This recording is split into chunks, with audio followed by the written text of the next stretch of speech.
Welcome to Ladies of Another View on Back. We have a full day today with lots of guests. We like guests, right? Oh, yes. Absolutely. Yeah, because we get tired of just talking with each other all the time. Never. Well, we actually don't. Yeah, we're told to stop talking most of the time, especially during the commercial breaks. That's okay. We got a lot to say. We do, yes, and we have a lot to say today. We have Andrea with us today in April, and sitting on the far end over there is Dr. Joseph Stuart. He is the chair of the history department at University of Mary. And the reason I have him on today is he has a very interesting book on the Enlightenment. And if you don't know what the Enlightenment is, it's okay because he's going to tell us about it. But the name of your book is Rethinking the Enlightenment, Faith in the Age of Reason.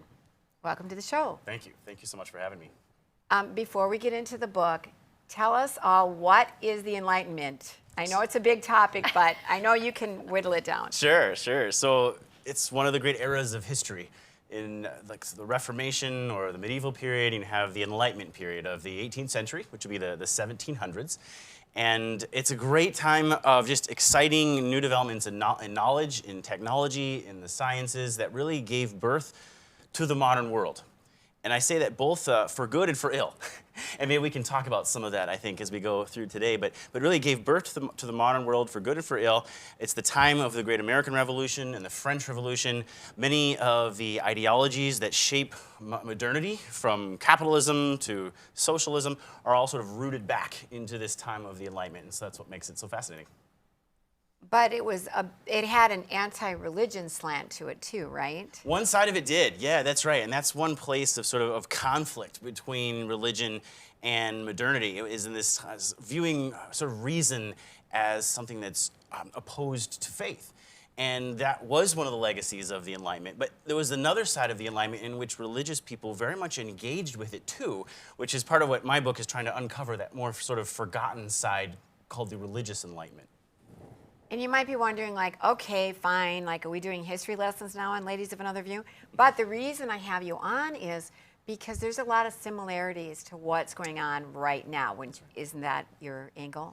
Yeah, that's exactly right. I mean, you can see different ways of thinking about politics back then that are sort of eerie in their connection to today, and seeing, well, you know, if you think of the state as sort of completely united, and sort of this idea of sort of democracy, of the majority rule in all things, then you step on the rights of minority populations, right? And so this is one of the problems in the French Revolution, and it's certainly one of the problems today as well. And the French Revolution got pretty ugly, though, because it was so anti-religion. That's right. That's exactly right. The bad stage, the reign of terror that happened in 1792, in 1793, and 94. This was a tough stage in which Christianity was basically kicked out of France, and they renamed the streets to get rid of saint names and bring in sort of pagan philosopher names into Paris. And they got rid of the calendar. They got rid of the 7-day week because that was too Judeo-Christian. So they had a 10-day week, which meant you got less weekends.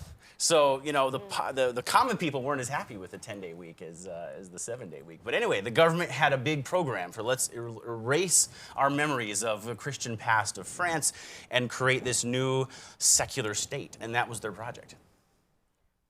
But was it really like that here? Because, I feel like as America was forming, it wasn't necessarily anti-faith, but it was more like seeing faith through nature. And like the traditional Christian was more of, it was faith, things not seen. Yeah. But through the Enlightenment, it was things that were seen, and how we could prove it, kind of like with Isaac Newton, right? Yeah, that's a great point, April. Yeah, thanks for bringing that up, because it really highlights the distinctions within the Enlightenment that this book tries to bring out, which is that the French Enlightenment was very particular, and it was quite anti-religious.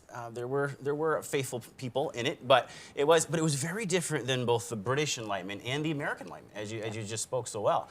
That at the time of the American Enlightenment, at the time of our own founding and the American Revolution, there were many alliances that were made between Christian people, which included many different kinds of Protestant, Jews, and Catholics, and more what you call sort of like deists, people who weren't really Christian, but they were definitely favoring that there's a God and that God's providence is important in the world. People like Thomas Jefferson and Benjamin Franklin.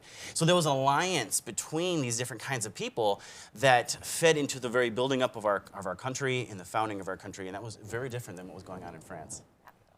I thought it was interesting how the conversation changed and the things that people were willing to talk about changed. And what are some of the big changes that you see in those conversations? Yeah, that's a good question. I think before the Enlightenment was a time when church and state were very connected to each other. And that had certain advantages, but it had a lot of disadvantages because it meant that whenever there was sort of an abuse of power by the state, that implicated churches in those abuses of power, whether Protestant or Catholic. And so the conversation changed in the Enlightenment because people realized that, well, we're living in a new pluralistic society that's beginning in the 1700s. The first daily newspaper, for example, started in 1702. And you have all different kinds of religious people that are sort of mixing together, some people without religion. So how do we have a stable country? How do we have a stable society when you have all these different views? And the old answer was you exclude the other views. The new answer was, well, okay, maybe we can agree to disagree on certain theological and even philosophical truths.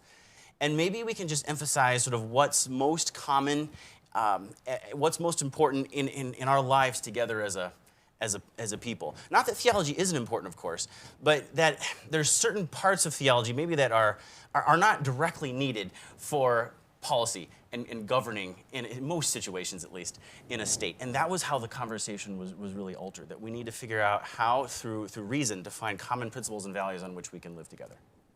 I think that we still see that today, but does it feel like it's gone too far? Yeah, sometimes it does.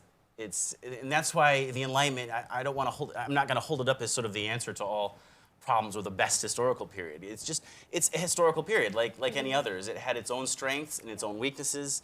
Certain of the weaknesses in the Enlightenment culture have certainly been amplified today, such that we have kind of a loss of identity. And when we've maybe emphasized the diversity too much, in the sense that everybody can have their own truth, and we've struggled maybe to find some of those common truths, I think. And so I think you're right.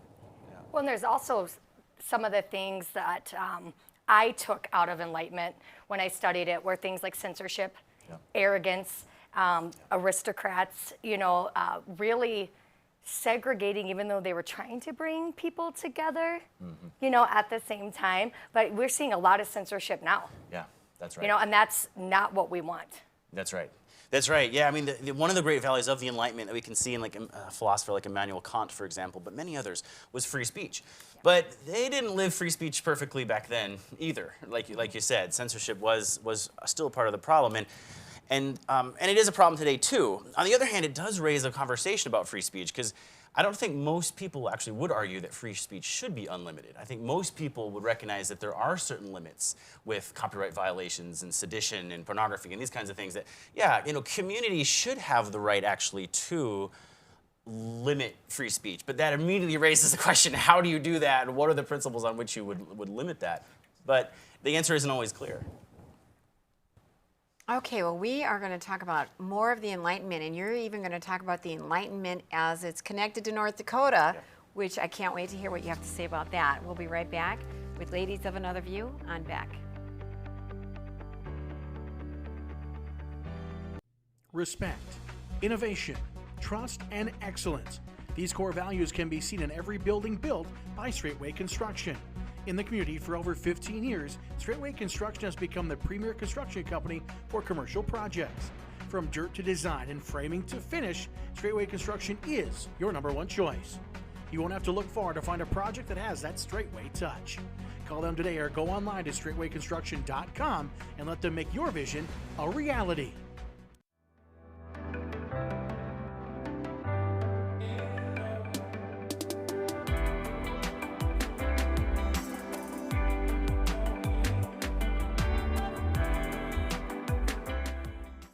I'm Rick Becker from No Apologies. Welcome to your after-hours oasis of sanity. Watch us weeknights at 9 Central on Beck News and online at beck.news.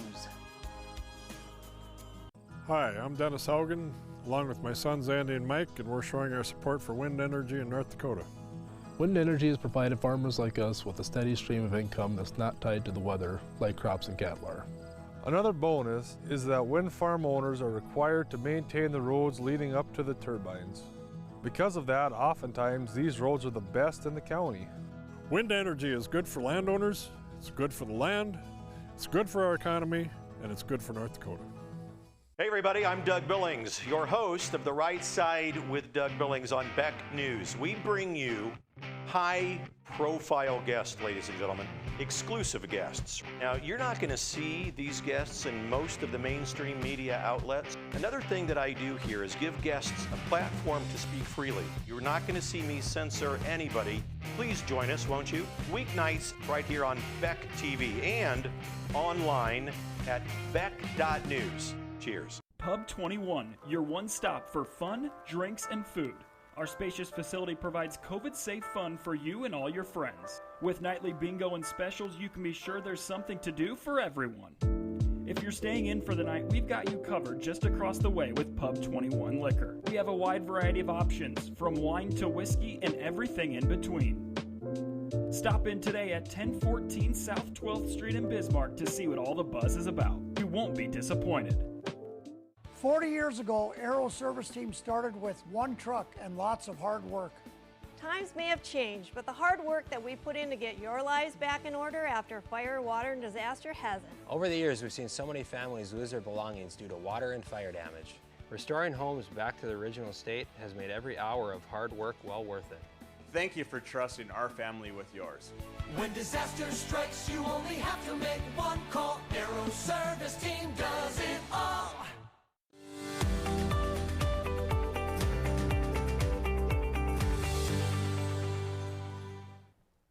Welcome back to Ladies of Another View on Beck, and we are once again joined by Dr. Joseph Stuart, who is at the head of the history department at University of Marion. He's written a great book. Tell us quickly about your book again. Great. So Rethinking the Enlightenment, Faith in the Age of Reason is published by Sophia Institute Press.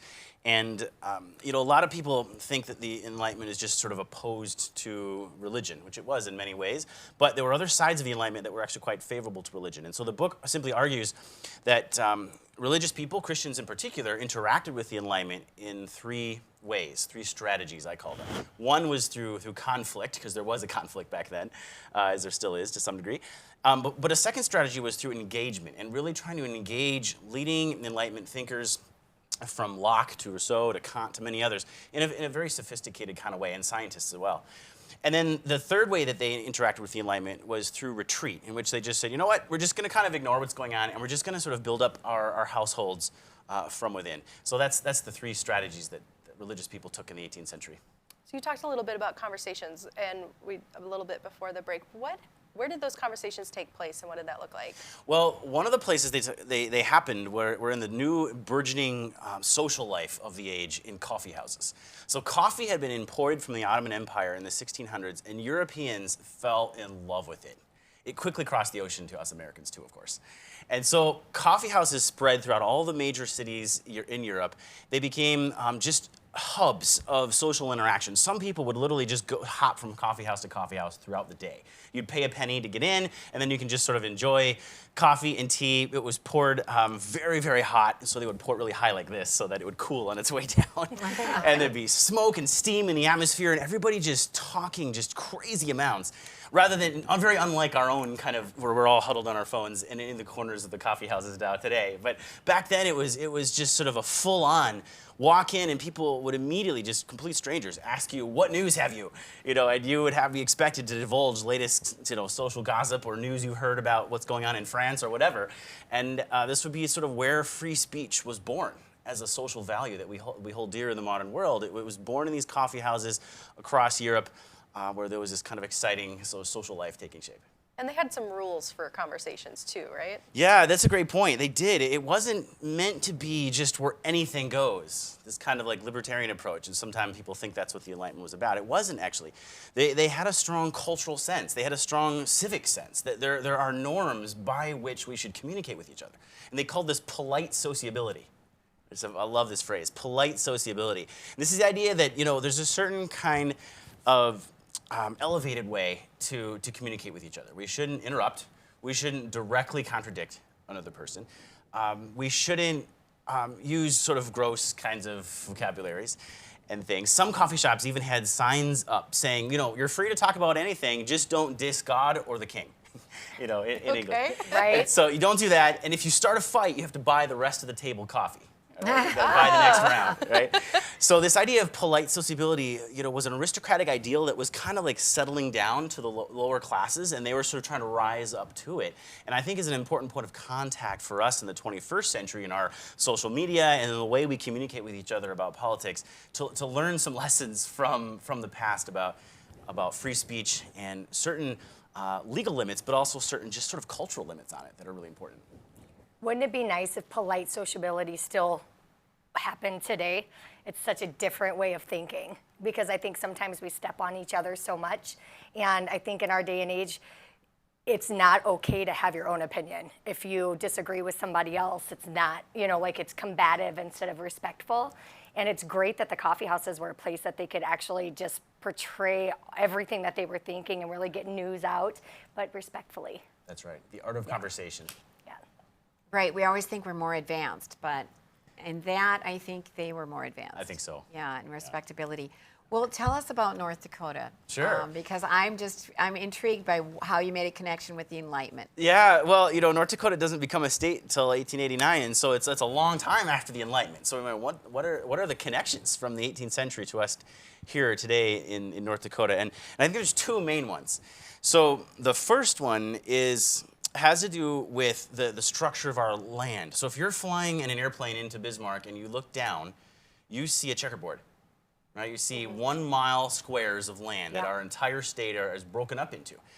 And this is called the township and section survey system that was devised by none other than Thomas Jefferson in the 1780s and 1790s.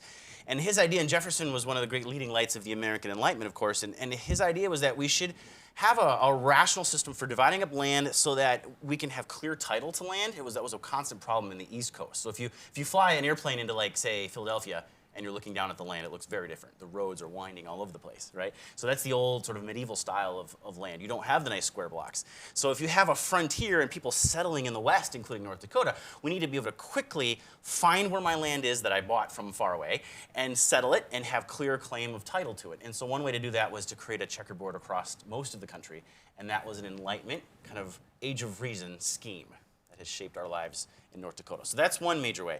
The second major way isn't in evidence as much, is more part of our heritage, but that has to do with Lewis and Clark in 1803 to 1806, and they came through here, and Lewis and Clark were Enlightenment figures in the sense that they were educated through Carl Linnaeus, who was a Swedish scientist, in his sort of categories of looking at nature, dividing up the animal kingdom and the plant kingdom into different species and things. And so that sort of taxonomy, that sort of system of name calling different parts of nature was what influenced these two great explorers when they came through here and were looking at the different plants and animals and things, and then recording them in their journals. So the way they looked at nature was influenced by the Enlightenment. And it's worth noting that at the beginning of Linnaeus' book, there was a psalm: "How varied are your works, Lord! In wisdom you have made them all. The earth is full of your creatures." So this was a great Enlightenment science text that began with a psalm praising God for the wonder and order of nature. And this was the perspective that our two great Lewis and Clark brought to North Dakota when they came here. You know, one of the things you bring out in your book is was religion and anti-religion coexisting. And I think we are seeing a lot of that right now in our culture, where the people are hanging on to their religion more, saying, wait a minute, you can't take this away from me. Yeah. But at the same time, there's forces trying to mute religion and destroy it completely. So what are you seeing going on in our culture now that really reflects the Enlightenment?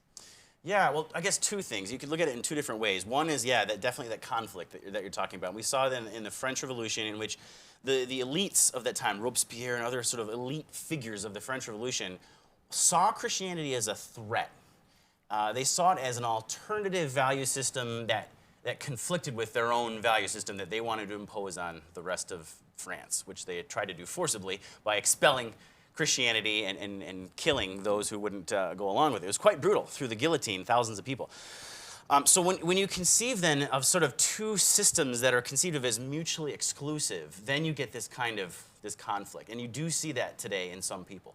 But I think on the other side of it, you see a lot of people, and this is both on the religious side and on the more secular side, who are willing to want to have a conversation and say, what do religious people have to bring to the table? And it turns out they have a lot.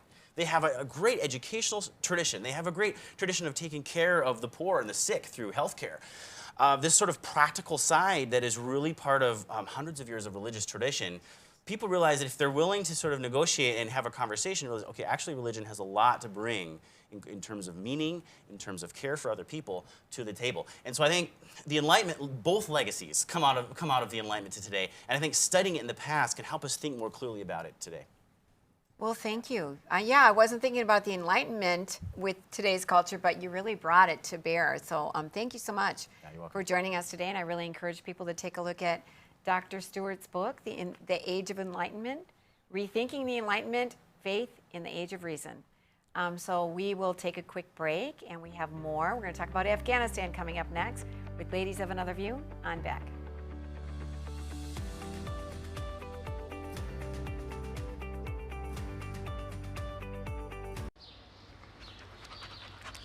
Jeez, what a mess. Look at that. There's roof stuff everywhere. It's so embarrassing. Ruins the neighborhood. Come on, humans. Let's get this fixed. Don't let your roof go to the dogs. Call America's Best Contractors for your free estimate. Need a new woof? After checking with the rest, go with the best. America's Best Contractors. 258-2412. Online at americasbestcontractorsincorporated.com.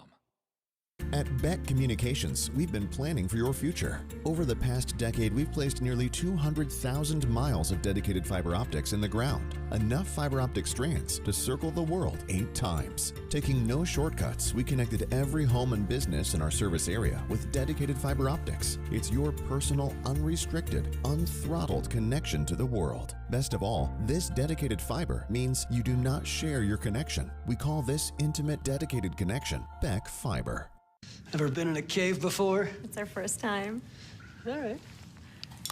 Where are you going? I'll see you at the car!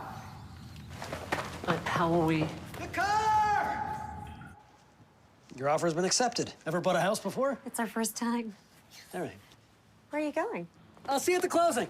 But how will we? The closing!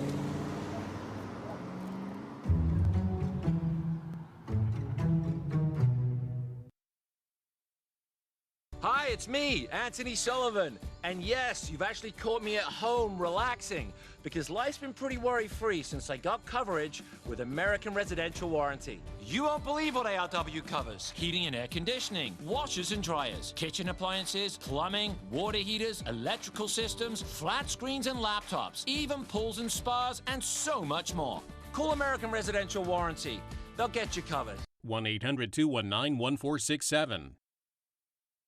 Hello, I'm Mike Lindell, and I'm coming to you with one of the most important commercials that I've ever done. All of you know what MyPillow and myself have gone through in the last 8 months in my efforts to bring the truth forward. Well, now you can help in a couple ways. First, get everyone you know to go to my new media platform, frankspeech.com. There you'll find all the footage from my cyber symposium and many other important broadcasts. Also, I am personally doing a new daily live show to get the truth out.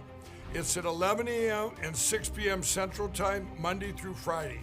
Secondly, I'm offering some of the best prices ever on MyPillow products, but they're only available on frankspeech.com. Go to frankspeech.com now and use the promo code on your screen or call the 1-800 number below to receive these exclusive MyPillow offers. Thank you and God bless.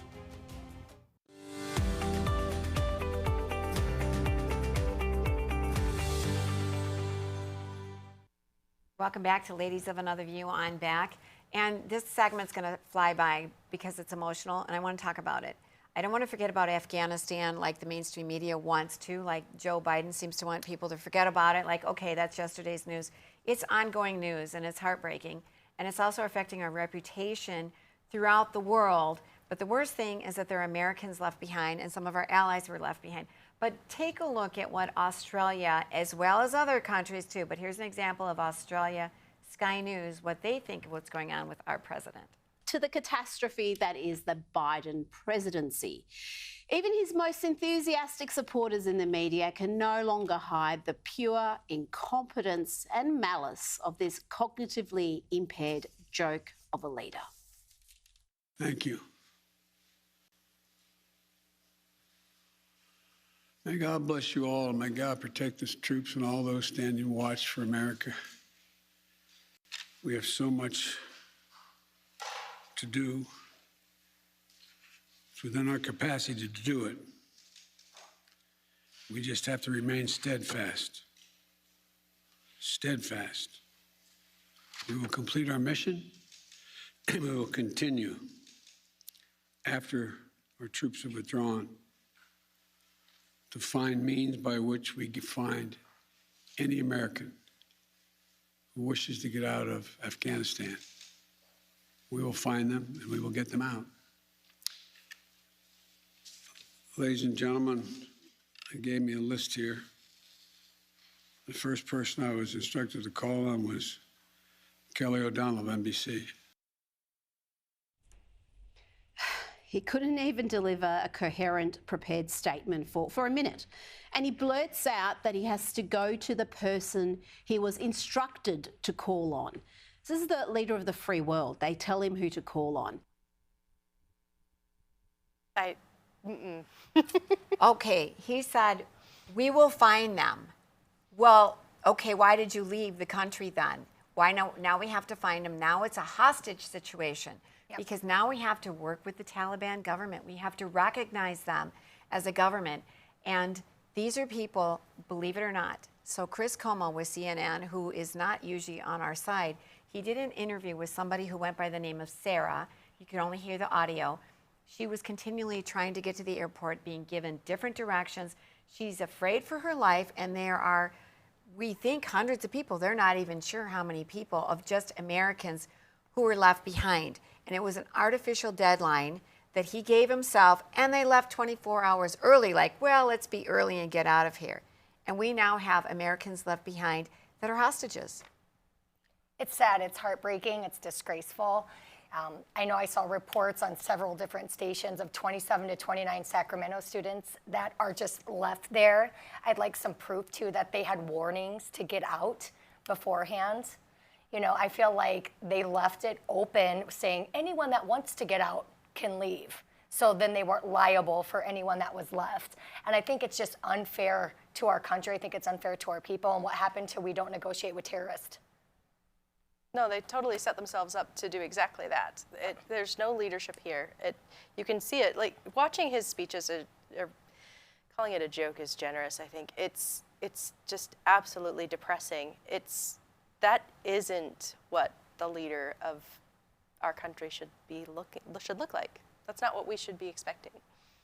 And that's being reflected. I also have been watching interviews from other parts of the world that are saying, why did they leave all their equipment there? That's not usually how it's done. Did they do that on purpose? Usually you destroy your weapons. You don't leave it there. That's what they did with Osama bin Laden. A helicopter had crashed, and they made sure they destroyed it beforehand so our technology couldn't be used or studied. You know, and we just left $80-something billion. You know, apparently the Taliban is now the best equipped army of that size in the world. And then in the mainstream media were more upset that they stopped abortions in Texas than they were about that we have Americans still left in Afghanistan, because that was the big news they were all crying and yelling about yesterday. So we're not going to forget it. We're going to keep talking about what's going on here, because now we are in a hostage situation. And the Secretary of State, Anthony Blinken, was saying that, well, we're going to keep working with them. But, you know, a lot of these people were conflicted because they had family there and they couldn't decide whether they wanted to leave or not. And I thought, oh, my gosh, that's not what happened. These people couldn't get out. There are people hiding and living in fear now. And he's representing it as, well, you know, I guess they weren't quite sure whether they wanted to come out or not. Well, they closed the airport before people could leave. It doesn't make sense. There were also reports of they had some translators at a base that when they started to process them, they couldn't speak English. But yet they had like a group of 100 translators. And it's like, how were you a translator that got out before American citizens, but you can't speak English? How does that work? And instead, our citizens, our families, our people are left behind. It's just devastating. It's heartbreaking. What if it was your sister? What if it's your cousin? It just doesn't matter. And it's disgraceful. And then how is anyone going to trust us in the future? Well, they're not, because we promised the people that our allies, many of them are going to be hunted down and killed. And that's on one hand, you don't want unvetted people who can't even speak English that are supposedly the translators. Okay, obviously, you don't want people just slipping in. But what about the people that probably will be giving up their lives, or very likely they're at risk for it? And we promised them that we were going to build them a good, strong country, and we were there for them. Because for them to ally with the United States, that's pretty risky in a Muslim country. Yeah. But they did it, and they trusted us, and now they've been left behind. I don't know. There's so many reports of people trying to go, of American citizens who are going on their own private dollars, trying to get into Afghanistan and rescue people, and that's because our government's too incompetent to do it themselves. Like we have a responsibility, and we're not doing it. And they don't even have full counts. There's just a lot of incompetence that's being shown and revealed. I heard somebody say that they can't even organize a 2-car parade at this point. No. I thought, yeah, that's a good way to put it. I mean, is this a continued consequence of the direction things have been going? Because if good people are leaving the military and not staying because of some of the changes that are happening there, is this a result of that? Like the lack of leadership that we're seeing, the way that things have been parsed out and have happened according to an entirely new timeline that doesn't match what expectations were? Why did that happen? It seems to me like we've arrived at a very weak state. New timeline. That was a new timeline. That wasn't Trump's timeline. Biden keeps trying to blame Trump. That wasn't his timeline. They came up with that on their own, and he didn't pay attention to anything else Trump did. He had no problem undoing the wall, breaking contracts. If that he didn't wasn't like a problem. it, he could have fixed it. Exactly. He could have fixed it if he wanted to. But and changed it, he did. But did he fix it? No. This isn't better. No, he made it worse. And he said that what happened wasn't going to happen, and it did. But we're going to keep talking about this in future shows, and we're not going to forget about it, because as long as we have people over there trying to get out, like those students. Oh my gosh, can you imagine having your college students over there? Yeah, you can't call this mission completed until they're all home. No. Well, the fact so many news stations are making it this big mass evacuation victory. Yeah, I mean, whatever. It's been turned from a catastrophe into this huge, like, he deserves a parade, and let's go on vacation again. I saw that before I left the house. We're going to go on vacation again this weekend while we have families that are suffering and that are hurting, and we're not taking care of them. And still, I have barely seen anything about the 13 servicemen and women that died. You know, and then I have seen lots of memes of him checking his watch as they're coming up. I mean, are you kidding me? I don't know. I didn't know we negotiated with terrorists. I didn't know that we didn't take care of our people. I didn't know that facts don't matter anymore. It's crazy. I know. Yeah, it's not a victory, and we're never going to declare it a victory, but we're going to keep talking about it. And when we come back, we're going to have 2 real leaders, 2 young adults that are organizing a March for Freedom. Katie and Angela will have them talking and telling us about the event right after this with Ladies of Another View on Beck.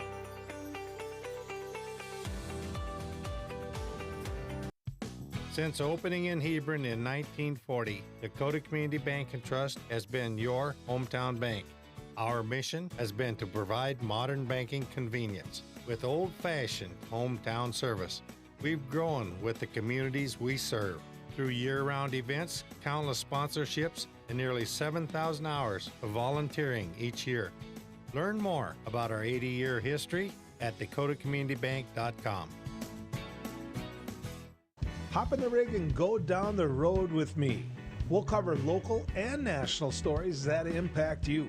What happens with national debt? Does anybody even care anymore? Do you think Governor Burgum truly understands the legislative process?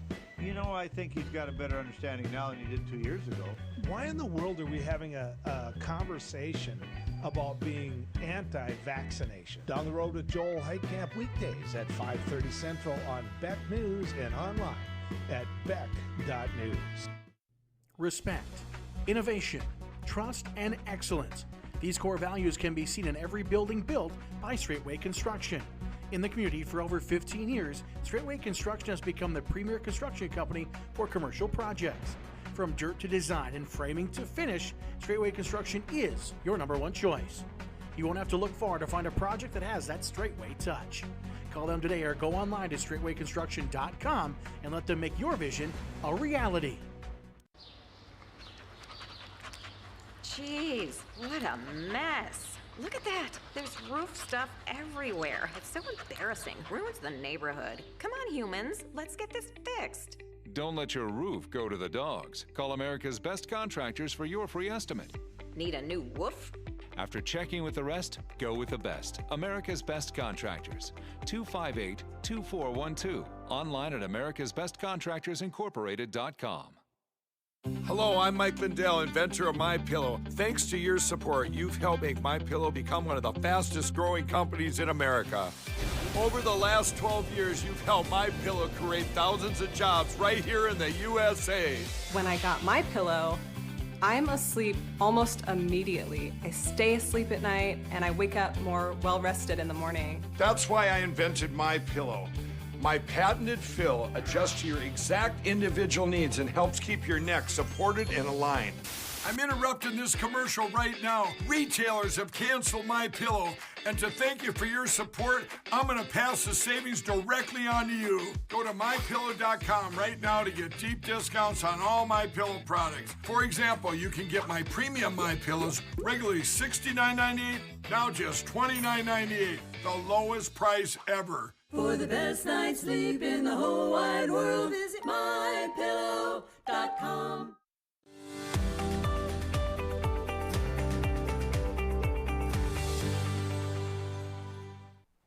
Welcome back to Ladies of Another View. And as I promised, we have two leaders here, Angel Quintero and Katie Schnabel.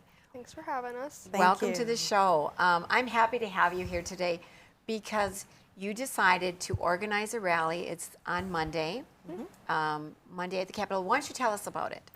It's at 4 at the Capitol on Labor Day. We're just going to kind of walk around, starting at the Capitol. We're going to walk to the hospitals and then end back up at the Capitol. Going to have a couple speakers, I think, and somebody to pray and do the national anthem and all that fun stuff. I've seen her at work before, and I saw her at a protest, and we were like, we need to get something going, a march, something bigger than the protests that we've been doing. So we've also been doing protests every Thursday at 4:30, and we were doing them outside of Sanford and CHI, but we're now just going to do them like south of the Capitol. Okay. And I want our audience to know that you're both CNAs, right? And the protest is because you don't think it's right that the vaccine should be mandated or you lose your job. Yes. So we don't agree. We feel like it should be someone's choice to whether or not they want the vaccine. By any means, we're not saying don't get vaccinated. It's a personal choice. We just want to know, let people know that people can't force you into it, and terminating people because they don't want it is also wrong. What kind of conversations are you hearing at work? Because you two don't want to be forced to get the vaccination. Are there other people saying, oh my gosh, I don't want this to happen? I mean, almost whole units. Whole units? Are like on our side, you know. Even if they have gotten the vaccine, most of the people I work with are agree that it should not be mandated. And I guess, though, that there's a lot at stake for a lot of people, right? Their jobs, not everybody can make that choice. Right. Yes, a lot of people are scared. A lot of people I have talked to don't want to pay back bonuses that they've received for employment that they've gotten at the hospitals because that's part of their contract. If they break contract, then they have to pay that back. So a lot of people rely on those bonuses to pay back student loans. So And a lot of people are scared of losing their jobs. They don't know what's next. So if they don't get vaccinated, then they're at risk of losing their jobs. And too many are scared to stand up for that right that they do have to deny or to refuse the vaccination. So who do you hope will come to the march? It's Monday, right? yes. Everyone. Everyone. Who's everyone? Everyone in the community. It's not just healthcare workers that are being forced right now. Eventually, it's going to be everyone. And so it's going to be small business owners. They're going to have the vaccine. It's going to be contract workers. It's going to be everyone. Eventually, we're just so happen to be the first people that have to. You know, speaking of which, the county commission talked about this situation too, because there were people that wanted to give a bonus, not a mandate, but they could have a day off if they went and got the vaccination. And Jim Peluso represented it very well. I'm just going to show a quick clip because he's actually been vaccinated, but he's saying the same thing you two are. You shouldn't force people to do this. We also know that if you quit smoking, you're going to live longer. Right. You're not going to go to the hospital as much. We know all these things, but we're centralizing on one little item here that says because we have control of that. We don't have control of people smoking. We don't have control of obesity. We don't have control of a lot of other things. But this is something we feel we have control of, that we can make rules to tell other people what to do. And that's my struggle. I don't think I can do that. But I'm not going to do that. We're not telling them they have to do that. But what good does it do if they're not going to do it then? So we're right back to where we're at right now. Well, the wishes of the commission.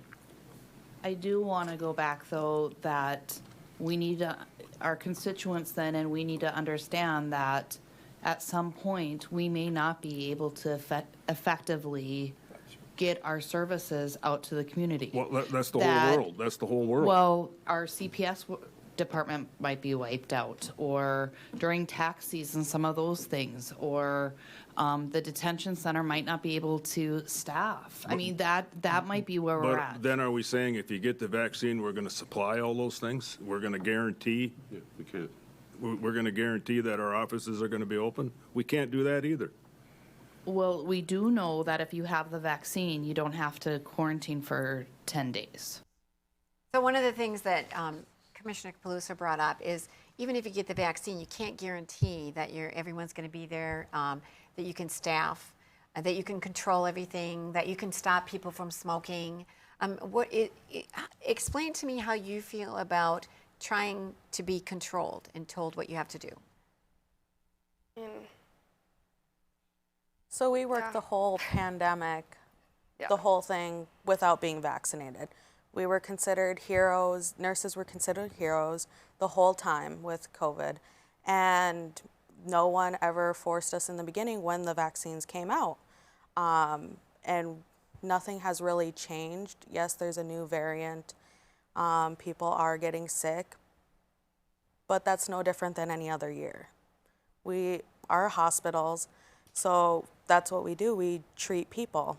Whether or not they get vaccinated or not, we shouldn't be judging those people if they are vaccinated, because we're there to treat. We're not there to judge what those people do with their lives. We never were taught to judge them based on their decisions. So if someone comes in sick, we're there to treat. It shouldn't be any different. And that happens with all kinds of different things. You overlook intentionally all kinds of things. And now they're kind of saying, maybe we're not going to overlook your vaccination status. That just feels so awkward to change that whole perspective and how you approach people and provide care to people, instead to start saying, did they check the right boxes? Are they going to end up at the front of the line, or are they going to end up at the back of the line in terms of care? It's really just terrifying. There have been a lot of articles that I've seen that are like, healthcare professionals are not having compassion for those that are unvaccinated, and that's just not right. I mean, nurses and doctors, as CNAs, we don't have to take an oath, but nurses and doctors that are professionals, they do take an oath to treat everybody, and it's just really sad to see. And we're hearing rumblings like as we're less worthy. If you don't get vaccinated, you're not as worthy to receive health care. I mean, you're hearing that message too? For sure. So at your march, it's, you said Monday 4 to 7 starting at the Capitol? Yep. What message are you hoping to convey? Just that this will affect everybody in the long run. I mean, as people are standing up against the mandates, I mean, you're going to lose healthcare professionals, and we're already short-staffed. I just went into work today for a little bit and found out that I'm on the surgical unit, and both of our surgical units are now combined for the foreseeable future because of a lack of staff. And I mean, if we're already at that point where we have to close an entire unit, where is that going to leave us when people start to be fired? And this is affecting whether you're going to get mandated or you want health care and there is not enough nurses and doctors because they said, I'm not going to get the vaccine. Well, and in other states, they're mandating it for all kinds of people. They were talking about mandating it for the county workers, or not mandating it, but offering a bonus for the county workers who got it, which essentially comes down to it's another step towards that mandate. In Hawaii, they're mandating it for first responders. So the fire and EMT, like these people who go into burning buildings to save people, they're basically stripping their careers from them because they are not willing to do that. They're not willing to take that vaccine, and so they're being stripped of their careers, and that's really unfortunate. Yeah. And this should be a personal decision. I mean, people have a reason for their decisions, right? And that's all you're saying is let us decide. Yep, and you shouldn't tell people what to do. Thank you so much for organizing this march, and I really encourage everybody to come out 4 to 7 at the Capitol this Monday. And it's for everybody. So thank you, Angel and Katie. And we're going to take a quick break and move into the lighter side with Ladies of Another View on deck.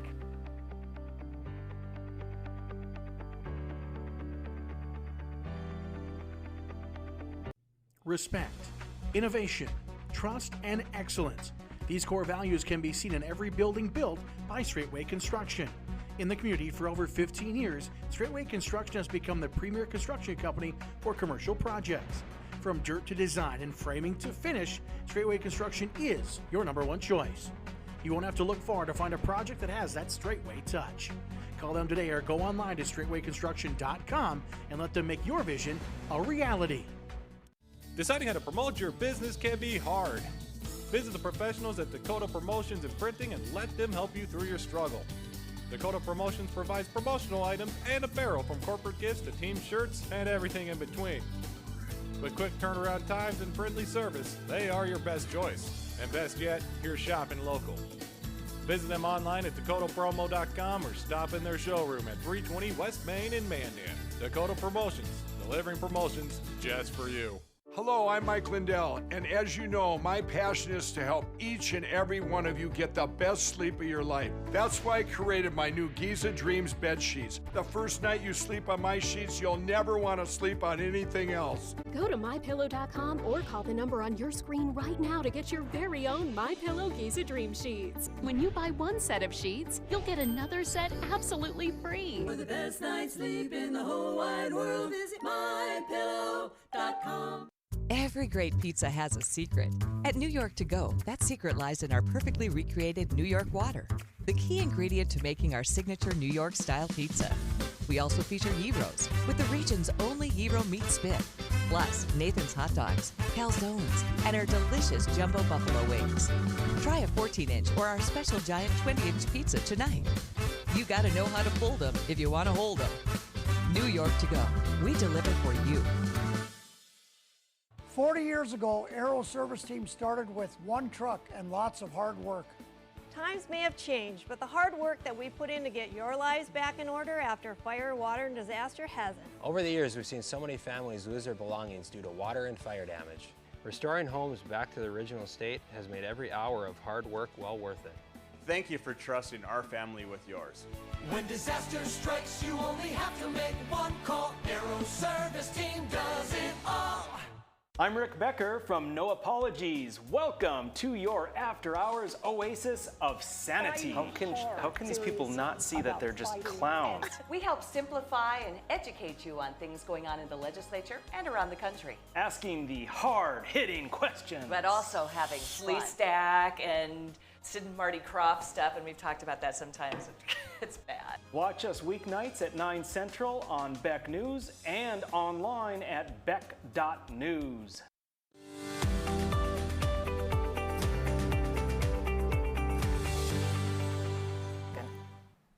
Welcome back to Ladies of Another View on Beck, and what a day it's been. From the Enlightenment to Afghanistan to a health freedom rally. My goodness, it's a lot in one day, for sure. But it's been great. It is, and I think they all go together. It's about being enlightened, right? And the truth. Yes. We're gonna do something easy now. We're gonna talk about dolphins. Who doesn't love dolphins? Flipper, right? Yeah. I used to always That's watch a classic. Flipper. Yes. Yes, I did. Yeah. When you think about it, okay, if you guys watching have never heard of Flipper, it sounds crazy. A show about a dolphin, and it was this guy's friend. I've got this song running in my head. I just love it. Well, the older brother was Bud, right? I don't Do remember. I have the names right? It was a long I time don't ago. remember. I can just remember the black and white, and just it was just so beautiful. Oh, It always made me want to swim with the dolphins, right? Because you wanted your friend. It was his friend, the dolphin, that would save the day with every episode. But here is a story of a dolphin that did save the day, or a group of dolphins. Watch this. A lost swimmer was found off the coast of Ireland thanks to a few helpful dolphins. According to a BBC report, the swimmer had been missing for nearly 12 hours, during which rescuers had been scanning the water for any sign of movement. But with light fading for the day, they were worried they wouldn't find anyone. And then, a group of Royal National Lifeboat Institution volunteers spotted a pod of dolphins that was surrounding the missing swimmer. The man, who was in his 30s, was conscious, but hypothermic and exhausted when rescued. He had only been wearing a swimsuit after hours in the chilly waters. The man was more than 2 miles off the coast when he was recovered, and over 5 miles from the beach where his clothes had been found, which prompted the search. He is currently recovering in the hospital. Isn't that amazing? It is truly amazing. They say that dolphins have that motherly instinct, that even like sick dolphins in the pod, that they'll bring them up to the top for air, and that they really are just nurturing creatures.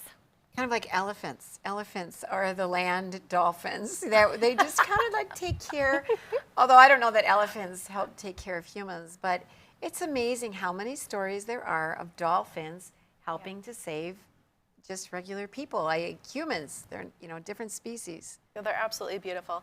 We frequently see them when we go to the beaches in Florida, and they'll swim along the coast alongside the swimming areas, and I like to include it on, the 3 things people don't know about me. One of them is I've swam with dolphins. I was in the water and they were in the water, so we swam together.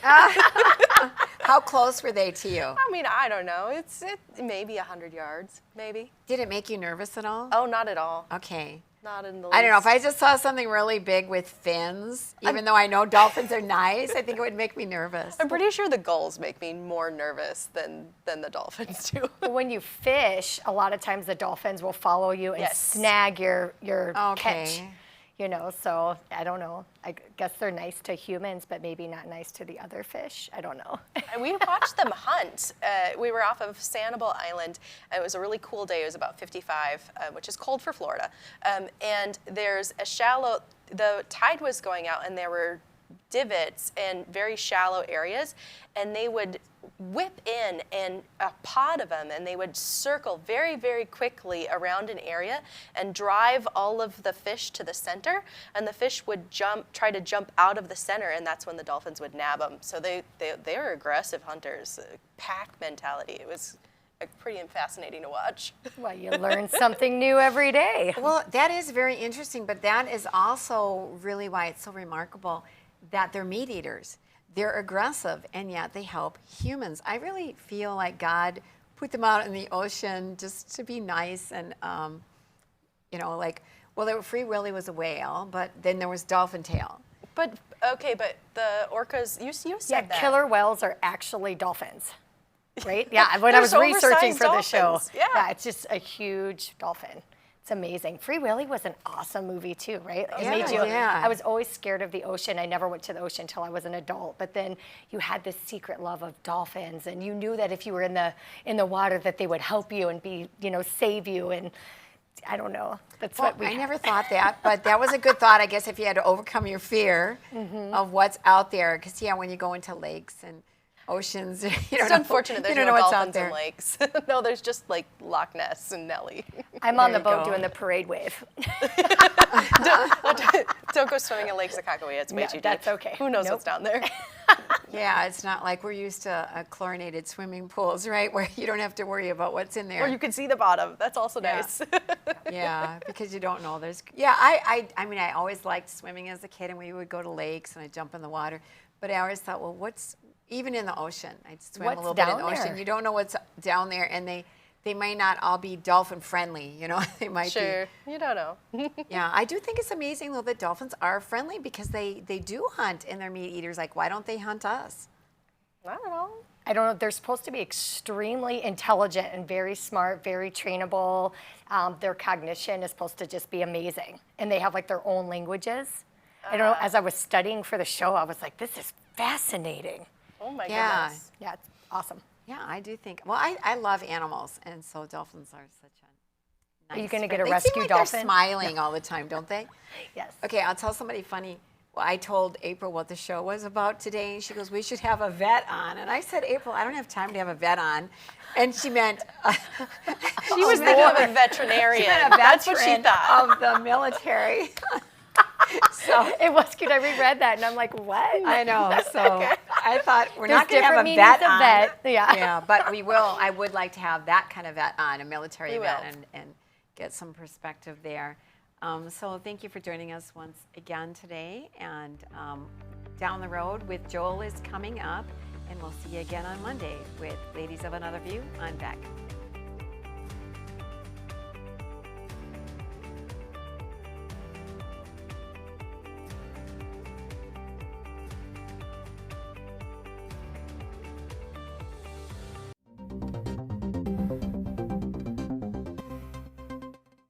Hello, I'm Mike Lindell, inventor of MyPillow.